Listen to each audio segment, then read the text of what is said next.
Hey guys, it's Peggy here with Frankie Realtors, and today I'm going to be talking about earnest money deposit and what it is and what happens to it. So, the earnest money deposit is basically a check from the buyer that after you get a contract ratified, the buyer is going to deposit that into the title company. And the earnest money is really to show the seller that you as a buyer have some skin in the game. That you can't just walk away from the contract at any time with, no consequences. So they do want to prevent it really is supposed to be there to prevent you from walking away from the contract.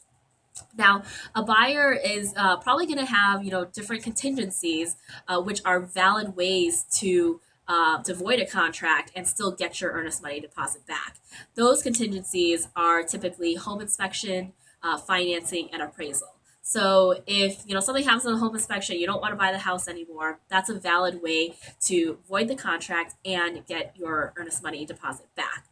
But let's say it's like the day before closing and suddenly you decide that you don't want to buy this place anymore and there's no more contingencies. And so, in that case, if you still want to get out of the contract, you are basically forfeiting your earnest money deposit, and you could be potentially liable for even more than the earnest money deposit. But really, the EMD is there to prevent you from just walking away from a contract.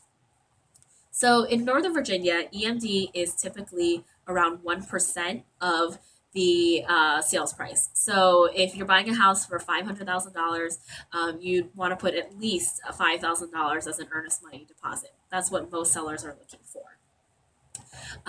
You could put down more to just show that you're even more serious. I've had clients that, for a house that they really want that's multiple offer, they'll put down, you know, um, you, you 10,000, 50,000 in earnest money deposit just to show that they are serious. Now, the earnest money is going to be deposited right away, so you do need to have the funds in your bank account right after you get the contract ratified. But that amount goes towards your down payment. So the title company will calculate all of that information and it'll take into account that the money they already have there, so you don't have to bring as much to closing.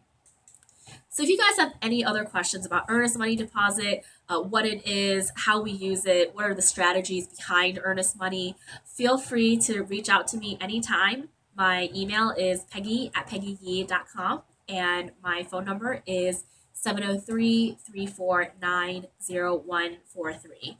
And if you like these videos, feel free to subscribe to my channel. Thanks.